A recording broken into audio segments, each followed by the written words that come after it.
Dear students, देखिए आज जो बायोटेक्नोलॉजी का जो लास्ट वीडियो लेक्चर तैयार हो रहा है, इसमें हम लोग जो कंक्लूडिंग पॉइंट पढ़ रहे थे उसी के लास्ट 3 पॉइंट को डिस्कस करने जा रहे हैं। जो हमने कंक्लूडिंग पॉइंट पढ़ा था, मतलब पूरे बायोटेक्नोलॉजी जितना भी इस चैप्टर में है, ये चैप्टर जो आपका था बायोटेक्नोलॉजी प्रिंसिपल्स एंड प्रोसेसेस, इसका जो मेन जो टारगेट है इस चैप्टर का वो क्या था? वो था कि किसी रिक्वायर्ड जीन को, किसी एलियन जीन को, किसी जीन ऑफ इंटरेस्ट को फाइनली, ठीक है, किसी होस्ट ऑर्गेनिज्म में, किसी टारगेट ऑर्गेनिज्म में डालना और उससे प्रोडक्ट बनाना। हम लोग आज प्रोडक्ट बनाने के स्टेप पे आ चुके हैं। हम लोग आज कहां पे आ चुके हैं? प्रोडक्ट बनाने के स्टेप में आ चुके हैं। यानी कि प्रोडक्ट बनाने की बात हो रही है। यानी कि जो रिकॉम्बिनेंट डीएनए है उसकी मल्टीपल कॉपी तैयार करके, उसकी क्लोनिंग करके हम उससे प्रोडक्ट बनाने के लिए आज जा रहे हैं। तो प्रोडक्ट जो बनेगा उससे पहले थोड़ा सा हम, ठीक है, बैक रिव्यू ले लें। यानी कि कल के वीडियो में हमने आपको हेडिंग डाला था कंक्लूडिंग पॉइंट्स, ठीक है, concluding points about recombinant DNA technology, concluding points about recombinant DNA technology. उसमें हमने बोला था एक हमने कोडिंग बताया था आपको, ICA, ठीक है, आई, ठीक है, ओवरड्राफ्ट, हमने ये बोला था। यही एनसीईआरटी में, ठीक है पॉइंट। ये चूंकि एनसीईआरटी में यही पॉइंट है, ठीक है। तो ये जो एनसीईआरटी में पॉइंट है वो है 11.3.1, 11.3.2, 3.3, 3.4, 5, 6, ठीक है जी। तो ये जो एनसीईआरटी में पॉइंट है ना, ये आपको क्या था? आइसोलेशन, ठीक है, आइसोलेशन ऑफ, ठीक है, DNA, isolation and separation of DNA, ठीक है। दूसरा क्या था? Cutting of DNA in pure state. तीसरा क्या है? तो आइसोलेशन या सेपरेशन ऑफ डीएनए जो था उसमें हमने क्या पढ़ा था? उसमें हमने पढ़ा था कि हमने बैक्टीरियल सेल के अंदर जाना या फंगल सेल के अंदर जाना या प्लांट सेल के अंदर जाना, हमने यूज करना है क्या, ठीक है। बैक्टीरियल सेल में जाने के लिए हमने क्या बताया था? लाइसोजाइम। फंगल सेल के अंदर जाने के लिए काइटिनेज, और कहता है कि नॉर्मल सेल के अंदर जाने के लिए सेलुलेज। चले गए थे अंदर। फिर लाइपेज, प्रोटीएज मेम्ब्रेन के अंदर चले गए थे। फिर हमने प्रोटीन को हटाने के लिए प्रोटीएज यूज किए थे, ठीक है। राइबो आरएनए को हटाने के लिए राइबो न्यूक्लियेज यूज किए थे, और तब हमें डीएनए मिला था। हमने डीएनए को प्योर रूप से निकाल लिया था, ठीक है। ये जो पहला जो पॉइंट था वो हमारा क्या था? आइसोलेशन, ठीक है, and separation of DNA, separation of DNA. फिर उसके बाद हमारा क्या था जी? हमारा था कटिंग ऑफ डीएनए, ठीक है। और इसको फाइनली हम लोग क्या बोलते थे? इल्यूशन। बट यूज क्या करते थे? जेल इलेक्ट्रोफोरेसिस, जेल इलेक्ट्रोफोरेसिस, ये हम यूज करते थे, ठीक है। फिर हमने क्या सीखा था? यहां तक हमने कल किया था एम्प्लीफिकेशन, और एम्प्लीफिकेशन में क्या किए थे? पीसीआर, ठीक है जी। हम तीसरा पॉइंट को कल के वीडियो में डिस्कस किए थे। यानी कि ऊपर के 2 पॉइंट का एक वीडियो हमने दिया था आपको, और उसके बाद हमने दिया था एम्प्लीफिकेशन यानी पीसीआर का एक फ्रेश वीडियो, एकदम बिल्कुल सेपरेट वीडियो आपके लिए हमने क्रिएट किया था। तो पीसीआर टेक्नोलॉजी, हमें पूरी उम्मीद है कि आपने पीसीआर टेक्निक को पूरी तरह से समझ लिया होगा। पॉलीमरेज चेन रिएक्शन जो अभी अभी हमें ज्वाइन किए हैं वो पीसीआर को जरूर देख लेंगे। पीसीआर का वीडियो हमारे प्लेलिस्ट में रखा हुआ है, ओके। तो कहता है ये पीसीआर टेक्निक बहुत ही इंपॉर्टेंट है। पीसीआर के द्वारा क्या हुआ था? एम्प्लीफिकेशन ऑफ डीएनए हुआ था। यानी डीएनए हमारा जितना मर्जी उतना तैयार हो गया था, ठीक है जी। और वो तैयार हो गया था, उसके बाद एलियन डीएनए यानी एलियन डीएनए का कॉपी हमें तैयार हो गया था। एक्चुअली में जो पीसीआर है वो एलियन डीएनए का ही कॉपी तैयार करना है, क्योंकि एलियन डीएनए हमें कम मात्रा में ही लिए थे और उसकी कॉपी तैयार करना है, ठीक है। और उसको किसके साथ जोड़ना है? वेक्टर डीएनए के साथ। उस सब हम जोड़ के देख चुके। रिकॉम्बिनेंट डीएनए बन चुका। अब चौथे में क्या है जी? ठीक है, इसमें क्या है जी? इंसर्शन ऑफ, ठीक है, क्या बोलिएगा? रिकॉम्बिनेंट डीएनए इनटू क्या बोलिएगा? इनटू कॉम्पिटेंट होस्ट, ठीक है, होस्ट, ठीक है जी, कॉम्पिटेंट होस्ट, ठीक है। उसके बाद देखिए ओडी, ओवरड्राफ्ट, ठीक है। ओवरड्राफ्ट इसका मतलब क्या है जी? ओ का मतलब क्या है? ठीक है, ओडी का मतलब कहता है ये जो है ये हम प्रोडक्शन करेंगे, ठीक है, ये प्रोडक्शन करेंगे। Overall gene production, overall gene production, ठीक है। यानी प्रोडक्शन हम लोग करेंगे, ठीक है जी। प्रोडक्शन यानी कि प्रोडक्ट को बनाएंगे, ठीक है। यानी कि प्रोडक्ट के संख्या को, यानी कि जो हमारा टारगेट था उसको करेंगे, प्रोडक्ट को बनाएंगे। और ये प्रोडक्ट कोई छोटा मोटा लैब स्केल पे नहीं बनाएंगे, ये हम लोग बनाएंगे लार्ज स्केल पे। अभी बताने जा रहा हूं उसी के बारे में। अब कहता है लास्ट में एक प्रोसेस करेंगे जी, उसका नाम है down stream processing, down stream process, ठीक है। ये जो डाउन स्ट्रीम प्रोसेस है, ठीक है, ये बहुत ही इंपॉर्टेंट है। मतलब क्वेश्चन पॉइंट ऑफ व्यू से आपको बोर्ड में ये क्वेश्चन आने की उम्मीद है, बट ठीक है, कहता है नीट में और ज्यादा आने की उम्मीद है। इसलिए ये पॉइंट देखने में आपको छोटा लगेगा, डाउन स्ट्रीम प्रोसेसिंग, बट है बहुत बड़ा क्वेश्चन पॉइंट ऑफ व्यू से, ठीक है। तो अब आप देखिए, कहता है कि जितना भी कुछ हम लोग कर ले, हमने इस चैप्टर में क्या क्या पढ़ा? हमने इसमें पढ़ा, ठीक है, कि सबसे पहले हमने ये पढ़ा कि नहीं, मतलब कोर टेक्नोलॉजी यानी कि कोर टेक्नोलॉजी जो था ये बायोटेक्नोलॉजी का, वो क्या था? जेनेटिक इंजीनियरिंग था, बायोप्रोसेस इंजीनियरिंग था। फिर हमने क्या पढ़ा था? ठीक है, कि भाई स्टेराइल एम्बियंस होना चाहिए। अभी देखिएगा स्टेराइल एम्बियंस का यहाँ पे कितनी वैल्यू है, बहुत ज्यादा वैल्यू है, ठीक है। एसेप्टिक कंडीशन का कितना यहाँ पे वैल्यू है, ठीक है, बायोरिएक्टर में भी हम पढ़ेंगे। अब सुनिए, उसके बाद हमने क्या पढ़ा था? रेस्ट्रिक्शन एंडोन्यूक्लियस की एक्टिविटी, रेस्ट्रिक्शन एंडोन्यूक्लियस की एक्टिविटी। उसके पहले हमने एक चीज देखा था कोहेन एंड बॉयड के द्वारा, उसका नाम क्या था? Production of first recombinant DNA, ठीक है जी। उसके बाद उसके लिए फर्स्ट रिकॉम्बिनेंट डीएनए के लिए सबसे मेन की पॉइंट क्या था आपके पास? मॉलिक्यूलर सीजर था।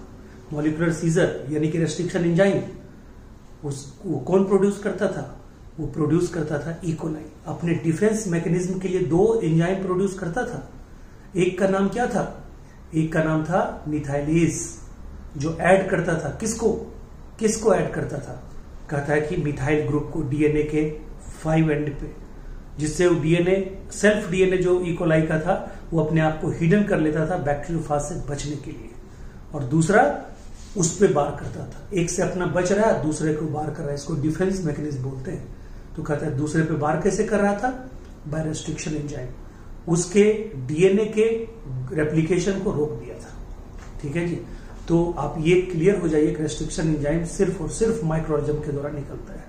फर्स्ट आरडी बताए थे, हिंद 2, फिर बताए थे पैलिंड्रोमिक सीक्वेंस को रिकॉग्नाइज करके उसको काटता है, एस्टिकीन बताए, यानी इस तरह से फर्स्ट रिकॉम्बिनेंट डीएनए हमने तैयार कर लिया था। उसके बाद हमने क्या किया था? Extraction of alien, extraction of कोई भी डीएनए या कोई भी जीन, उसमें हमने क्या किया था? जेल इलेक्ट्रोफोरेसिस का यूज किया था। उसमें मीडियम या मैट्रिक्स या जेल क्या था? एगेरोज, सीवीड से निकलता था, ठीक है। फिर हमने क्या किया था जी? फिर कहता है कि उसको पहले इथिडियम ब्रोमाइड, ठीक है, से उसको हमने क्या किया? स्टेन किया, फिर एक्सपोज किया अल्ट्रावायलेट रे के मतलब साथ में उसको ट्रीट करवा के एक्सपोज किया, पहले स्टेनिंग फिर एक्सपोजिंग, फिर उसको जब दिख गया बीड अलग अलग, तो उसको हमने क्या किया, काट के हटा लिया, इल्यूशन सब वहां पे है। और कहता है कि ये सब करके, ये देखिए यही तो पॉइंट है भाई, ठीक है। कहता है कटिंग ऑफ डीएनए, ये हो गया। ये तो हमने कल बीच वाला से बताया था, एम्प्लीफिकेशन पीसीआर बता दिए थे। अब कहता है इंसर्शन, इंसर्शन भी हमने कर लिया। किसमें कर लिया था, कंपोनेंट होस्ट में। इसको भी, इस हेडिंग को भी हमने पढ़ा हुआ, ये तो बताया ना, ये कंक्लूडिंग है, कंक्लूडिंग पॉइंट है। एक्चुअली इसको भी हमने पढ़ा है। हमने कैसे पढ़ा था, हमने पढ़ा था कि कोई बैक्टीरियल सेल है, उसमें कैटायनिक टाइप से हम लोग देंगे, कैटायन का कंसंट्रेशन बढ़ा के, डाइवेलेंट कैटायन का कंसंट्रेशन बढ़ा के, कैल्शियम का कंसंट्रेशन बढ़ा के, ठीक है। फिर उसको डीएनए को लेने के लायक पहले बनाएंगे बैक्टीरियल सेल वॉल को, फिर इंक्यूबेट करेंगे उसको, ठीक है, और फिर उसके अंदर बायफोर्सली चला जाएगा। दूसरा हमने क्या बताया था, एनिमल सेल में माइक्रो इंजेक्शन के द्वारा। तीसरा प्लांट सेल में क्या बताए थे, ठीक है, जीन गन और बायोलिस्टिक मेथड, जिसमें हम लोग क्या करेंगे, गोल्ड टंगस्टन के हाई वेलोसिटी पार्टिकल का यूज कर रहे थे। ये सब करते कराते हम लोग आ गए थे लास्ट मेथड पे, डिसआर्म पैथोजन मेथड, जो प्लांट के लिए भी होता है, एनिमल के लिए भी होता है। उसमें हम किसको यूज किए थे, रेट्रोवायरस फॉर एनिमल, और टीआई प्लाज्मिड एक्रोबैक्टीरियम ट्यूमिफेसियंस का जो प्लाज्मिड था, टीआई प्लाज्मिड, वो किसके लिए यूज किए थे, वो यूज किए थे प्लांट सेल के लिए। इतना बात पढ़ने के बाद, एम्प्लीफिकेशन पढ़ने के बाद, ठीक है, हम लोग कहता है ये इंसर्शन ऑफ रिकॉम्बिनेंट डीएनए समझ गए ना, अभी जो बताया कि वही तो मेथड है। और ये देखिए, ये जो इंसर्शन ऑफ रिकॉम्बिनेंट डीएनए है, ये जो एनसीईआरटी में हेडिंग है, ये आपका एनसीईआरटी में क्या हेडिंग है, देखिए ये एनसीईआरटी में हेडिंग है 11.3.1, ये आपका है 3.2, ये आपका है 3.3, ये आपका है 3.4, ये आपका है 3.5, ये आपका है 3.6, ठीक है। ये यानी कि ओवरऑल प्रोडक्शन जो है ये है आपका, ठीक है। तो कहता है कि ये जो मतलब आपका जो 5-6 बोलिएगा, ठीक है। तो कहता है ये जो पूरा हेडिंग है, उसमें ये जो हेडिंग है ना, ये आपको एनसीईआरटी में कैसे किया है, फिर से एक बार सेलेक्टेबल मार्कर का चर्चा कर दिया। जिसे मान लीजिए कि एक हमने रिकॉम्बिनेंट डीएनए बनाया, ओके, रिकॉम्बिनेंट डीएनए में एंटीबायोटिक रेसिस्टेंट जीन डाला हुआ है, वो हमने किस में डाल दिया, इकोलाई में डाल दिया। अब बताइए इकोलाई का नेचर क्या हो गया, इकोलाई नॉर्मल जो होता है उसमें एंटीबायोटिक रेसिस्टेंट जीन नहीं होता, हमने एम्पिसिलिन रेसिस्टेंट जीन उसमें डाल दिया उस रिकॉम्बिनेंट डीएनए में। यानी कि हमने जो रिकॉम्बिनेंट डीएनए बनाया है उसमें एम्पिसिलिन रेसिस्टेंट जीन पहले से है, ठीक है ना। बट ई कोलाई में एंटीबायोटिक रेसिस्टेंट जीन पहले से नहीं है। जब हमने ई कोलाई में डाला ई रिकॉम्बिनेंट डीएनए को क्लोनिंग के लिए, ठीक है, क्लोनिंग फैक्टर के रूप में यूज करके, अब बताइए हमारा ई कोलाई क्या हो गया, ट्रांसफॉर्म्ड हो गया, ठीक है। हमारा ई कोलाई क्या हो गया, ट्रांसफॉर्म्ड हो गया। अब अगर हम उसको अगर मीडियम पे ले जाएंगे, अब अगर मीडियम पे ले जाएंगे, इसमें कंफ्यूज मत कीजिए, मैं कह रहा हूं इफ मतलब अगर, उसको हम अगर मीडियम पे ले जाएंगे, यानी अगर एक मीडियम होता है, कल्चर मीडियम को बोलते हैं, अगर मीडियम, ठीक है। तो कहता है कि अगर मीडियम पे अगर ले जाएंगे उसको हम, तो वहां पे क्या होगा, कहता है कि मान ली कल्चर मीडियम ऐसा है जहां की एम्पिसिलिन, ठीक है, मतलब एंटीबायोटिक है, वहां पे बताइए कौन ग्रो करेगा, ट्रांसफॉर्मेंट ग्रो करेगा, और नॉन ट्रांसफॉर्मेंट वहां पे क्या होगा, मर जाएगा। जो ई कोलाई का ओरिजिनल वैरायटी है वो वहां पे क्या होगा, मर जाएगा, ठीक है। बट ग्रो वहां पे कौन करेगा, मतलब ई कोलाई का जो ओरिजिनल वैरायटी है वो ग्रो नहीं करेगा, क्योंकि वो नॉन ट्रांसफॉर्मेंट है, वो ओरिजिनल है, वो नॉन रिकॉम्बिनेंट है, और वहां ग्रो कौन करेगा, ट्रांसफॉर्मेंट। तो बताइए यहाँ पे एम्पिसिलिन रेसिस्टेंट जीन को हम क्या बोलेंगे, सेलेक्टेबल मार्कर बोलेंगे। इस बात का चर्चा एनसीईआरटी फिर से कर दिया, इसलिए हमने भी फिर से कर दिया, ठीक है जी। उसके बाद ये पॉइंट भी क्लियर होने के बाद कौन आता है जी, प्रोडक्शन आता है। क्या आता है, प्रोडक्शन, ठीक है। तो ये मैं आपको बता दूं, ये एनसीईआरटी में आपको एक बार देख लेना है, ठीक है। ये पॉइंट ऐसे करके आपको देखना है, ये देखिए, ये पॉइंट आपको देखना है। यहां से ये पेज नंबर आपका शुरू होता है, ठीक है, 202 में ये ओवरऑल सब कुछ देखिए। हेडिंग क्या दिया हुआ है, process of recombinant DNA technology. उसमें 11.3.1 क्या है, isolation of the genetic material, हमने आपको बताया, ठीक है। उसके बाद क्या है जी, cutting of RNA at a specific location, दूसरा पॉइंट 11.3.2। उसके बाद देखिए एम्प्लीफिकेशन 11.3.3, ठीक है। उसके बाद देखिए 11.3.4 इंसर्शन ऑफ रिकॉम्बिनेंट आरएनए, ठीक है। उसका 11.3.5 obtaining the foreign gene product, ठीक है, यानी कि ओवरऑल प्रोडक्शन, ये ओवरऑल प्रोडक्शन। और लास्ट जो आपका है जी, ठीक है, इसका जो लास्ट है वो आपका क्या है जी, ठीक है, एनसीईआरटी के अकॉर्डिंग वो है आपका, ठीक है, डाउन स्ट्रीम प्रोसेसिंग। वो आपका क्या है, डाउन स्ट्रीम प्रोसेसिंग। इसको आप एक बार एनसीईआरटी से जरूर देख लीजिएगा। और एनसीईआरटी से बाहर पढ़ना इस चैप्टर को बिल्कुल मूर्खता है। मैं आपको पहली बार किसी वीडियो में एनसीईआरटी का बुक दिखाया हूं, इसलिए दिखाया हूं कि आपको एनसीईआरटी को एक एक वर्ड को फॉलो करना है नीट में 90 क्वेश्चन को सॉल्व करने के लिए। इसको आप मजाक नहीं समझिएगा, बहुत सीरियसली लीजिएगा। 90 में 85 क्वेश्चन ओनली फ्रॉम एनसीईआरटी आता है, ठीक है। हाँ, इस बार एम्स और जिपमर भी साथ हो रहा है, इसलिए पहली बार प्रैक्टिकल लेवल पे देखा जाएगा कि क्वेश्चन कैसा आया है। क्या बहुत क्वेश्चन एनसीईआरटी से बाहर नहीं आया, 5-10 आएगा, वो हर साल आता है, ठीक है। लेकिन 80 क्वेश्चन तक एनसीईआरटी से 85 तक भी आया है। इस बार देखते हैं कितना आता है, ठीक है। तो एनसीईआरटी को आपको फॉलो करना है, खास करके इस चैप्टर में तो एनसीईआरटी से बाहर मत जाइए, ठीक है, पागल हो जाइएगा, बिल्कुल नहीं जाए। हाँ, एनसीईआरटी में जितना दिया हुआ है उसी को अगर आप पढ़ लीजिए तो बहुत अच्छा होगा। इसलिए इस चैप्टर के वीडियो को एक बार और आप देखिएगा, ठीक है। और अगर ये कोरोना चलता रहा, सितंबर में स्कूल खुल गया, कोचिंग खुल गया, आपका खुल गया नहीं, तो इसको फिर से एक बार पढ़ाएंगे ही पढ़ाएंगे, ठीक है। चलिए अब देखिए यहाँ पे, ठीक है।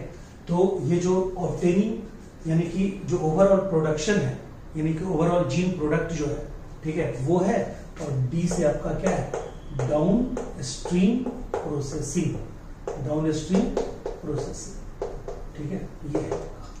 तो ये आपका है डाउन स्ट्रीम प्रोसेसिंग, ठीक है। ये आपका है ऑब्टेनिंग प्रोडक्ट या ओवरऑल प्रोडक्शन, ऑब्टेनिंग प्रोडक्ट, ठीक है जी। तो ये याद रखिएगा, Indian council of agriculture institute, हमने क्या बताया था, trick ICAI, Indian council of agriculture institute, agriculture research centre में।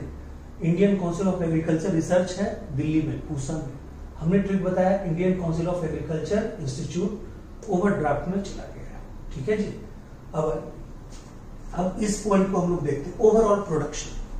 कहता है कि हम लोग कितना भी कुछ कर लें, सुनिएगा अच्छे से, हम लोग लैब में किसी चीज को कितना भी बना ले, practical level, out of lab पता चलता है कि हमारा वो सक्सेसफुल है कि नहीं।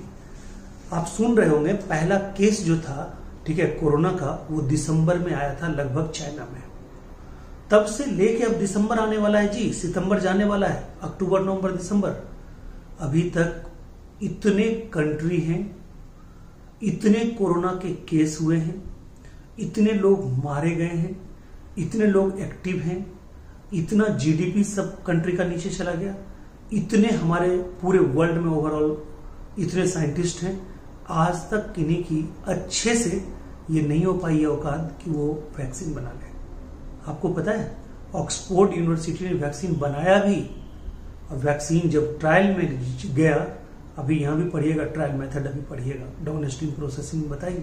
ये जो ट्रायल मेथड जो हुआ, ये ट्रायल मेथड में बहुत लोग बीमार पड़ गए, ठीक है जी, उसको रोक दिया गया, उस वैक्सीन का प्रोडक्शन रोक दिया गया। अब सोचिए कितना ज्यादा ये है, एक वायरल डिजीज का वैक्सीन नहीं बन पा रहा है, ठीक है, वायरल डिजीज का वैक्सीन नहीं बन पा रहा है, ये स्थिति है, ठीक है। तो आप समझिए कि क्या है हमारा। तो लैब मेथड में, यानी कि लैब में हम लोगों ने बहुत कुछ कर लिया, कोरोना का वैक्सीन ये बन गया जी, वो बन गया, वो बन गया, पूरा एकदम हल्ला हंगामा हो गया, कोरोना का वैक्सीन बन गया जी, वैक्सीन बन गया, ये हो गया, लेकिन ट्रायल लेवल पे जाके सब फेल हो रहे हैं, ठीक है। तो यहां पे भी देखिए कहता है कि हम लोग लैब में रिकॉम्बिनेंट डीएनए भी बना लिए, लैब में हमने रिकॉम्बिनेंट डीएनए को ट्रांसफर भी कर दिया क्लोनिंग वेक्टर में, लैब में हमने क्लोनिंग वेक्टर के अंदर हमने बहुत नंबर ऑफ, ठीक है, रिकॉम्बिनेंट कॉपी भी बना लिया, उसको टारगेट ऑर्गेनिज्म में ट्रांसफर भी कर दिया। अब ये देखना है कि जिस जीन को हमने ट्रांसफर किया उससे प्रोडक्ट बनता है कि नहीं, उससे प्रोटीन बनता है कि नहीं। अब सुनिए, हमारे बॉडी के अंदर एक रिकॉम्बिनेंट डीएनए का जीन डाला गया, अगर वो जीन हमारे बॉडी में प्रोटीन बना दे और वो प्रोटीन हमारे बॉडी में यूजफुल हो जाए, उसको बोलते हैं रिकॉम्बिनेंट प्रोटीन। क्या बोलते हैं जी? Recombinant protein. रिकॉम्बिनेंट प्रोटीन का मतलब है, ठीक है, रिकॉम्बिनेंट प्रोटीन का मतलब है कि रिकॉम्बिनेंट डीएनए से उसका जो प्रोडक्ट बना वो किसी के बॉडी में एग्जिस्ट कर रहा है या नहीं कर रहा है, ठीक है। तो ध्यान दीजिएगा, इसका बेस्ट एग्जांपल क्या है मालूम है? कहता है कि ह्यूमन बीटा सेल के जीन को, ह्यूमन बीटा सेल के जीन को कहां दिया गया पता है आपको? ह्यूमन बीटा सेल के जीन को कहां पे डाला गया? कहता है उसका रिकॉम्बिनेंट फॉर्म बना के डाला गया किसमें? ई कोलाई में। ई कोलाई में, और ई कोलाई के प्लास्मिड के साथ वो क्या किया जी? रेप्लिकेट किया, उसकी कॉपी बनी और वो ई कोलाई के बॉडी में सरवाइव किया, प्रोडक्ट बनाया। ई कोलाई के बॉडी में उसकी कॉपी बनी, ठीक है, प्रोटीन की, और वो निकाल के हम लोग को मतलब मिल रहा है, इंजेक्शन के रूप में ले रहे हैं जिनको डायबिटीज है। तो बताइए, हेट्रोलोगस होस्ट होता है एक टर्म। हेट्रोलोगस होस्ट का मतलब होता है, ठीक है, कि दूसरे स्पेसीज का होस्ट, यानी कि रिकॉम्बिनेंट डीएनए है, उसमें जीन है किसी और का और सरवाइव कर रहा है किसी और स्पेसीज के बॉडी में। That is called heterologous host. दिमाग में रखिएगा ये हेट्रोलोगस होस्ट का कंसेप्ट, ठीक है। तो यहाँ पे यानी कि heterologous host, heterologous host, heterologous host का मतलब होता है डियर, ठीक है, हेट्रोलोगस होस्ट का मतलब होता है, ठीक है, दूसरे स्पेसीज का होस्ट, ठीक है। जीन है ई कोलाई का, सरवाइव कर रहा है फंजाई में। जीन है फंजाई का, सरवाइव कर रहा है बैक्टीरिया में। बैक्टीरिया का जीन है, सरवाइव कर रहा है बैक्टीरियोफाज में। बैक्टीरियोफाज का जीन है, सरवाइव कर रहा है आदमी में। इसको बोलते हैं हेट्रोलोगस, ठीक है जी। अलग स्पेसीज का जीन किसी अलग स्पेसीज में सरवाइव करे रिकॉम्बिनेंट डीएनए के रूप में। क्लियर है पॉइंट? तो वही है, ठीक है, रिकॉम्बिनेंट डीएनए, रिकॉम्बिनेंट प्रोटीन। समझ में आई बात? रिकॉम्बिनेंट डीएनए से जो प्रोटीन बनेगा, रिकॉम्बिनेंट डीएनए के किसी के बॉडी में डालने से जो प्रोटीन बनेगा, that is called recombinant protein. कहता है expression of human insulin gene in E coli, this is best example of recombinant protein, ठीक है जी। यहां तक कोई दिक्कत? अब आइए, कहता है तो ये सब जितने भी चीजें हैं सब स्मॉल लेवल पे बनाए जा सकते हैं, बट लार्ज लेवल पे बनाने के लिए हमें, देखिए स्मॉल लेवल पे भी आप बनाइएगा ना, तो जिसमें ये सब एक्सपेरिमेंट कैरिड आउट करते हैं उसको फर्मेंटर्स ही बोलते हैं। पर जब लार्ज लेवल पे बनाइएगा तो हमें लार्ज फर्मेंटर बोलते हैं। फर्मेंटर चाहिए, लार्ज फर्मेंटर का रिक्वायरमेंट होगा। लार्ज फर्मेंटर को ही हम लोग बायोरिएक्टर बोलते हैं। जैसे आपका न्यूक्लियर रिएक्टर है देश में, उसी तरह हमारा क्या है? बायोरिएक्टर है।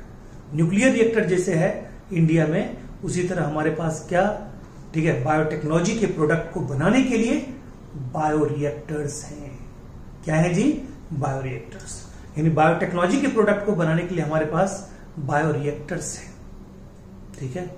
ये बायोरिएक्टर में 100 से 1000 लीटर तक, ठीक है, मिक्सिंग प्रोडक्ट हम डाल के उसका प्रोडक्ट बना सकते हैं। इनपुट भी उतना तक और आउटपुट भी उतना हम प्राप्त कर सकते हैं। कितना? 100 से 1000 लीटर तक। ये बायोरिएक्टर की ही कहानी जो है, ठीक है, वो पहले बताना है, फिर डाउन स्ट्रीम प्रोसेसिंग कुछ है नहीं ज्यादा, ठीक है। तो पहले ये समझिए। कहता है ये जो बायोरिएक्टर की कहानी है, ठीक है, कहता है कि इसमें 100 से 1000 लीटर तक हम कल्चर को डाल के प्रोसेस कर सकते हैं। यानी कि मिक्स कल्चर को डाल के या मिक्सचर को डाल के, ठीक है, हम लोग उसका प्रोडक्ट बनाएंगे। कहता है जिससे प्रोडक्ट बनाते हैं उसको बोलते हैं culture medium, mix culture medium, ठीक है। उसको डाल के हम प्रोडक्ट बना सकते हैं। It is a vessels. अच्छा, ये बायोरिएक्टर क्या है? एक वेसल्स ही तो है, एक वेसल की तरह है। देखिए यहाँ पे हमने डायग्राम बनाया है। डायग्राम हम जल्दी बनाते नहीं है बोर्ड पे, बट यहाँ पे हमने डायग्राम आपको बनाया कि कुछ थोड़ा सा ज्यादा, यहाँ से कभी अगर पूछ दे क्वेश्चन सेटर, थोड़ा ज्यादा ही कुछ मतलब बायोटेक्स उसको लगा हो, प्यार हो, तो पूछ सकता है, ठीक है। अब आइए, कहता है कि this vessels in which raw materials are biologically converted into, ठीक है, स्पेशल प्रोडक्ट। इस बायोरिएक्टर में रॉ मटेरियल को डालते हैं और बायोलॉजिकल प्रोडक्ट बन के निकलता है, वैक्सीन बन के निकलता है, एंजाइम बन के निकलता है, ड्रग बन के निकलता है, ठीक है, प्रोटीन बन के निकलता है, सप्लीमेंट्स, ठीक है, उसको बोलते हैं, ठीक है। तो फिर स्पेशल प्रोडक्ट्स और individual enzymes using microbial plants और एनिमल और ह्यूमन सेल, उसका यूज करके स्पेशल प्रोडक्ट बनता है, एंजाइम बनता है, वैक्सीन बनता है, जो कहिए आप। A bioreactor provides to the optimum condition for achieving the desired product, ठीक है, by providing optimum growth condition. Optimum growth condition हम प्रोवाइड करते हैं, हमें ऑप्टिमम प्रोडक्ट मिलता है, ठीक है। और ऑप्टिमम कंडीशन का मतलब क्या हुआ? Temperature control, pH control, substrate control, salt, vitamin सब कुछ डाल के, ऑक्सीजन डाल के, सप्लाई करके ये काम हम करते हैं। Most commonly used bioreactor of steering type. देखिए इसके बारे में एक बार क्वेश्चन पूछ चुका है, स्टीयरिंग टाइप। ये स्टीयरिंग टाइप बायोरिएक्टर का फोटोग्राफ है, इसको आप एक बार एनसीईआरटी से भी देख लीजिएगा, ठीक है। देखिए यहाँ पे दो चीजें हैं, एक यहाँ पे स्टेराइल एयर, बार बार ये आपका ध्यान खींचेगा, और एक यहाँ पे आपको है, ठीक है, स्टेम फॉर स्टेरिलाइजेशन, ठीक है जी। स्टेराइल एयर हम देंगे। स्टेराइल एयर का मतलब क्या हुआ? माइक्रोब्स फ्री एयर हम एक तरफ से सप्लाई कर रहे हैं, फिर भी अगर कोई माइक्रोब्स इधर उधर चला गया उसको किल करने के लिए हम लोग क्या देते हैं जी? स्टेम फॉर स्टेरिलाइजेशन, ठीक है। यानी कि उसको किल करने के लिए, जो वहां पे अगर माइक्रोबियल ग्रोथ हो गया होगा अंदर, उसको किल करने के लिए मान लीजिए 1% चांस है, ठीक है, मतलब गलती होने का, या मान लीजिए कि मतलब जाने का उसका माइक्रोऑर्गेनिज्म का, तो वो जो चला गया उसको किल करने के लिए हम लोग क्या करते हैं? स्टेम पास करवाते हैं फॉर स्टेरिलाइजेशन। एसेप्टिक कंडीशन को रखना बहुत मेंटेन है इसमें, ठीक है। खतरा ये होता है कि इनपुट के साथ भी कहीं मतलब बैक्टीरिया ना मिल जाए और आउटपुट के साथ भी कहीं बैक्टीरिया ना मिल जाए, मतलब दोनों के साथ कहीं अनवांटेड बैक्टीरिया ना चला जाए, ठीक है, इनपुट और आउटपुट दोनों के साथ। तो वो बहुत बड़ा चैलेंज है जी। इसलिए बायोरिएक्टर को फंक्शनिंग को बहुत डिसिप्लिनरी वे में हम लोग अंजाम देते हैं, ठीक है। तो कहता है ये दिमाग रखिएगा, ठीक है। बाकी कुछ उसमें है नहीं, ठीक है। जो फोम ये है, फोम ब्रेकर्स है, वो फोम बनने देता है जैसे ये, ठीक है। अब मान लीजिए उसमें सब कुछ मिक्स हो रहा है तो फोम बनेगा, उस फोम को ब्रेक करने के लिए ये होता है। ये सब जो आप देख रहे हैं ना बीच में, ये सब जो पहिए टाइप की है, घिरनी टाइप की है, ये सब फोम को ब्रेक करता है। तो फोम, ठीक है, ब्रेकर भी वहां पे होना चाहिए, ठीक है जी। चलिए अब देखिए, कहता है कि ये जो आपका स्टीरस टाइप है, स्टीर्ड टाइप, ठीक है, टैंक रिएक्टर इज यूजुअली, ठीक है, सिलिंड्रिकल और विद ए कर्व्ड बेस। देखिए ये बेस भी कर्व है और ऊपर भी कर्व है, बेस भी कर्व है, ठीक है। कहता है कि facilitate the mixing of the reactor content.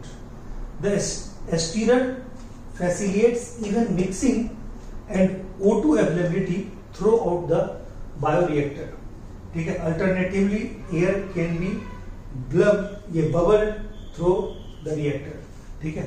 अच्छा, इसमें क्या होता है? स्मॉल बबल भी बनता है, लार्ज बबल भी बनता है, क्लियर है। ये पूरे के पूरे इसमें 5-6 तरह के सिस्टम होते हैं। उसके लिए मैं आपको याद नहीं करना पड़ेगा, एक ट्रिक बता देता हूं। देखिए 5-6 तरह का सिस्टम है। कहता है इसमें एक होता है एजिटेटर सिस्टम, ठीक है, ये वो होता है सेकिंग के लिए और मिक्सिंग के लिए। सेकिंग मतलब, ठीक है, जो मिक्सचर प्रोडक्ट मतलब जो हम डाल रहे हैं इनपुट, उसको अच्छा से मिलाने के लिए सेक करना, जैसे बोलते हैं ना, ठीक है, अच्छे से सेक कर दो, ठीक है। सेकिंग मतलब मैंगो सेक बोलते हैं। मैंगो सेक मतलब वो मिलाना, मिक्सिंग करना, मिलाना को बोलते हैं मिक्सिंग एंड सेकिंग। उसी को बायोलॉजिकली नाम देते हैं, केमिकली नाम देते हैं एजिटेटिंग, ठीक है। एजिटेटिंग का मतलब समझ गया ना, जो हम यहाँ पे कच्चा रॉ प्रोडक्ट डाल रहे हैं, उस रॉ प्रोडक्ट को अच्छे से मिक्स करना, अच्छे से मिलाना, दैट इज कॉल्ड सेकिंग और mixing. That is authentically known as agitating. तो एक है एजिटेटर सिस्टम, एजिटेटर सिस्टम इसमें एक रहेगा। एक है O2 डिलीवरी सिस्टम, O2 हमेशा इसको कंटिन्यूअसली सप्लाई होना चाहिए। तीसरा कहता है फोम कंट्रोल सिस्टम, फोम को बनने नहीं देगा, फोम ब्रेकर का यूज हो रहा है, ठीक है, फोम को बनने नहीं देना है, ठीक है। उसके बाद फोम बनेगा, बबल बनेगा, फिर पूरा इधर उधर हो जाएगा सारा कुछ। फिर कहता है टेम्परेचर कंट्रोल सिस्टम, यहाँ टेम्परेचर भी बिल्कुल कंट्रोल वे में होना चाहिए। ज्यादा अगर टेम्परेचर हो जाएगा तो वहां पे कूलिंग वाटर देना चाहिए उस टेम्परेचर को नॉर्मल करने के लिए। कूल्ड वाटर सप्लाई किया जाता है। कभी कभी ये क्यों होता है सर? तो कहता है उसमें आप क्या डाल रहे हैं, उसमें माइक्रो ऑर्गेनिज्म का तो यूज कर ही रहे हैं। तो माइक्रो ऑर्गेनिज्म के ग्रोथ के कारण वहां पे क्या होता है, टेम्परेचर बढ़ जाता है। और माइक्रो ऑर्गेनिज्म के ग्रोथ के कारण जब टेम्परेचर बढ़ता है तो वहां पे कूल्ड वाटर को देके वहां पे उस टेम्परेचर को क्या किया जाता है, नॉर्मल किया जाता है। तो टेम्परेचर कंट्रोलिंग सिस्टम भी होना चाहिए, agitating system, O2 derivative system, foam breaker system, ठीक है, temperature controlling system, pH control भी होना चाहिए। और कहता है उसके बाद लास्ट में होता है सैंपलिंग पोर्ट्स, जहां से, ठीक है, आउटपुट निकलेगा पेरियोडिकली, थोड़ा सा बनेगा कल्चर प्रोडक्ट बनेगा निकाले, फिर कल्चर प्रोडक्ट बनेगा फिर निकाले, कल्चर प्रोडक्ट बनेगा फिर निकाले, जहां से पीरियोडिकली हम कल्चर प्रोडक्ट को क्या करते जाएंगे, निकालते जाएंगे, प्रोडक्शन होता जाएगा, निकालते जाएंगे, प्रोडक्शन होता जाएगा, निकालते जाएंगे। क्लियर है? तो ये उसके लिए सैंपलिंग पोर्ट होता है। ठीक है जी। तो ये सबको हमने एक ट्रिक के द्वारा बना रखा है कि मतलब इंडिया में फर्स्ट बायोरिएक्टर जो बना उसको देखने के लिए, मतलब वो एकदम नदी के पार था, उसको देखने के लिए फर्स्ट बायोरिएक्टर जो इंडिया में बना उसको देखने के लिए जो जवान थे, ठीक है, एसपीएफ स्पेशल प्रोटेक्शन फोर्स के जो जवान थे वो देखने जा रहे थे नाव पे बैठ के, और कोई सुविधा उसमें नहीं थी। तो नाव पे बैठ के एसपीएफ के जवान देखने गए थे। ठीक है, क्लियर है पॉइंट? ठीक है, एसपीएफ के जवान देखने गए थे नाव पे बैठ के। ठीक है जी। अब सुनिए ट्रिक, बोट, ये देखिए बोट, तो बी से आपका क्या हो गया, बायोरिएक्टर, बी से क्या हो गया जी, बायोरिएक्टर, ओ से क्या हो गया जी, ठीक है, ओ से O2 डिलीवरी सिस्टम, ए से क्या हो गया जी, एजिटेटिंग सिस्टम, टी से टेम्परेचर, ठीक है, कंट्रोलिंग सिस्टम, एसपीएफ, एस से क्या हो गया जी, सैंपलिंग पोर्ट, पी से हो गया पीएच कंट्रोलिंग सिस्टम, और एफ से आपका क्या हो गया, बोलिए, एफ से क्या हो गया आपका, फोम कंट्रोल सिस्टम, यानी कि एफसीयू हो गया। बोलिए, क्लियर है पॉइंट? तो ये बोट एसपीएफ, ये ट्रिक आपको याद रहेगा, यानी कि बोट एसपीएफ ये याद रहेगा। ठीक है, BOAT बोट, ठीक है जी। बी से बायोरिएक्टर, ओ से O2 delivery system control system होना चाहिए। ठीक है, ए से एजिटेटिंग सिस्टम, टी से टेम्परेचर कंट्रोलिंग सिस्टम, ठीक है, बोट हो गया, और एसपीएफ सैंपलिंग पोर्ट, ठीक है, पी से पीएच कंट्रोलिंग सिस्टम, और एफ से फोम ब्रेकर। इतना चीज होना चाहिए किसमें, एक बायोरिएक्टर में। कौन सा बायोरिएक्टर में का क्या, ये स्टीयरिंग टाइप बायोरिएक्टर में ये होना चाहिए। बोलिए, अब मुझे लगता है उम्मीद आपको खूब अच्छे से याद हो गया होगा। ये सब कुछ कर करा के क्या होगा जी, प्रोडक्ट बनेगा। ठीक है, प्रोडक्ट बनेगा जी। प्रोडक्ट को, इस प्रोडक्ट को अब किसमें ले जाएंगे, बायोटेक्नोलॉजी के लास्ट पैराग्राफ में ले जाएंगे। हेडिंग है, देखने में बहुत छोटा लग रहा है बट उससे क्वेश्चन आएगा। उस हेडिंग का क्या नाम है जी, downstream processing. Downstream processing, very very important, downstream processing. जब ये बायोलॉजिकल प्रोडक्ट आपको बन गया बायोरिएक्टर में, उसको आप क्या करते हैं, ठीक है, उस डाउन स्ट्रीम प्रोसेसिंग उसका क्या करते हैं, उसको सेपरेट करते हैं, उसकी सेपरेटिंग करते हैं, मतलब सेपरेशन करते हैं, और सेपरेशन करने के बाद उसको क्या करते हैं, प्यूरिफिकेशन करते हैं। ठीक है जी। तो डाउन स्ट्रीम प्रोसेसिंग, देखिए ये जो हमने आपको बताया था इसको भी दिमाग में आपको रखना है, यानी कि उसको छोड़ना नहीं है। वो आपको क्या है जी, लास्ट पॉइंट है। एक मिनट, वो आपका लास्ट पॉइंट है। ये देखिए, ये जो आपका है, ठीक है, ये है आपका down stream processing. This is last point. Clear है पॉइंट?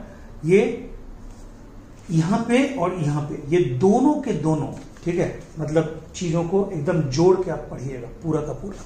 ठीक है, तो कहता है कि, ठीक है, सेपरेशन और प्यूरिफिकेशन दोनों मिला के कलेक्टिवली कहलाता है डाउन स्ट्रीम प्रोसेसिंग। ध्यान से सुनिएगा, मैं इसको मिटाता हूं और मैं आपको एक चीज बताता हूं, सुनिएगा। ठीक है, देखिए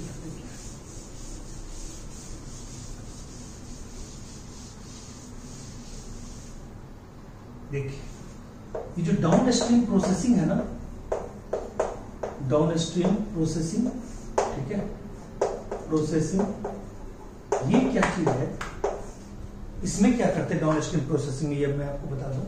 इसमें जो बायोलॉजिकल प्रोडक्ट बना है बायोरिएक्टर में, जो हमें बायोलॉजिकल प्रोडक्ट बना है, इस बायोलॉजिकल प्रोडक्ट को, ध्यान दीजिएगा, प्रोडक्ट को हम दो प्रोसेस से गुजारेंगे, सेपरेशन, ठीक है, एंड प्यूरिफिकेशन।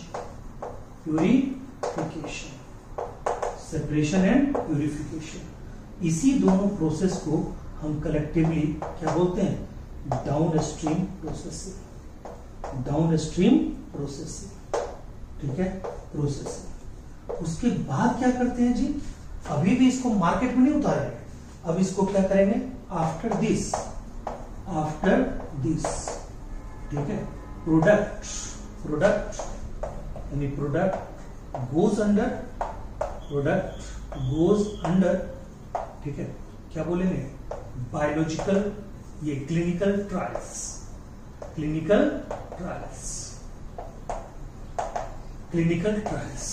ठीक है, क्लिनिकल ट्रायल में जाएगा कि भाई इसका इफेक्ट कैसा है।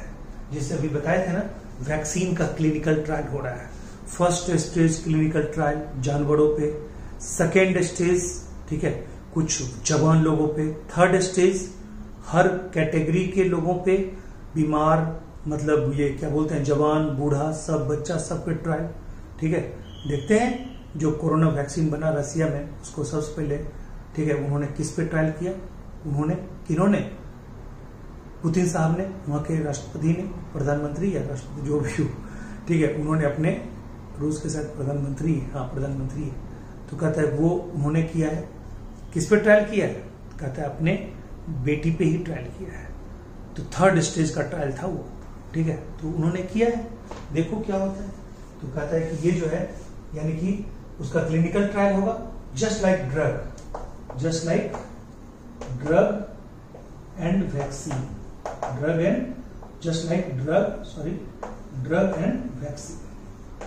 एंड वैक्सीन, और फिर उसका क्या होगा जी, क्वालिटी कंट्रोल टेस्ट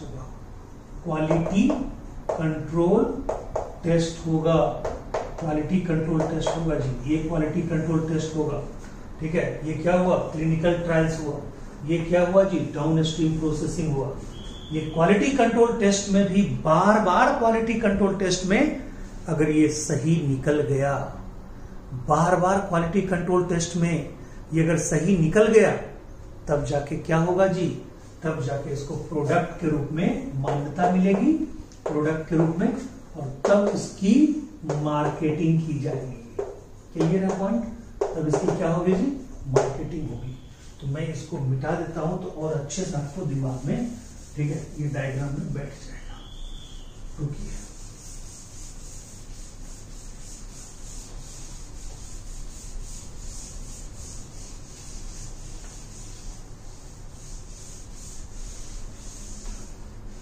ठीक है जी।